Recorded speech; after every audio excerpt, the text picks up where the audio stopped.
Plane crash या system crash, कौन है जिम्मेदार इस बर्बादी का? अहमदाबाद प्लेन क्रैश एक दिल दहला देने वाली खबर, एक दुर्घटना और एक माफीनामा। लेकिन इस बार मामला सिर्फ तकनीकी खराबी का नहीं, बल्कि सिस्टम की गहराई तक सड़ी हुई लापरवाही का है। इस भीषण हादसे में एकमात्र जीवित बचे व्यक्ति की आप बीती रोंगटे खड़े कर देने वाली है। उसने बताया कि 5 से 10 सेकंड ऐसा लगा जैसे फंस गए हैं। बाद में ग्रीन और येलो लाइट ऑन हो गई। फिर प्लेन टेक ऑफ करने के लिए रेस दिया, स्पीड बढ़ाई।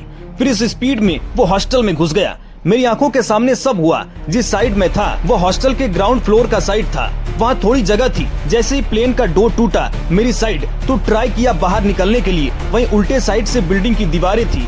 कोई नहीं निकल पाया होगा। पता नहीं मैं कैसे बच गया, क्योंकि मेरे नजर के सामने ही सब कुछ हुआ। इस हादसे के बाद सोशल मीडिया पर कई प्लेन्स के दर्जनों वीडियो वायरल हुए, जिसमें साफ देखा जा सकता है कि यात्री इस गर्मी में खराब पड़े एयर कंडीशन की शिकायत करते नजर आए। तो वहीं कुछ ने काम नहीं कर रहे इंटरकॉम, लटक रहे तार और वीडियो बनाकर सोशल मीडिया पर डाल दिया। तो वहीं क्रू मेंबर से शिकायत करने पर कोई प्रतिक्रिया नहीं। तो आखिर दोष किसका है? एयरलाइंस का, जो हर दिन मुनाफा बटोरने में लगी है और सेफ्टी चेक्स को दिखावे की प्रक्रिया मान चुकी है, या उन सरकारी एजेंसियों का जो केवल फाइलों में सुरक्षा रिपोर्ट भरकर अपनी पीठ थपथपा लेती है, या फिर सरकार का, जो हर हादसे के बाद हम जांच करेंगे कि पुरानी रिकॉर्डिंग बजा देती है और फिर वही पुराना सीन, हादसे के बाद अफसोस के 2 शब्द, मुआवजे का ऐलान और फिर सन्नाटा।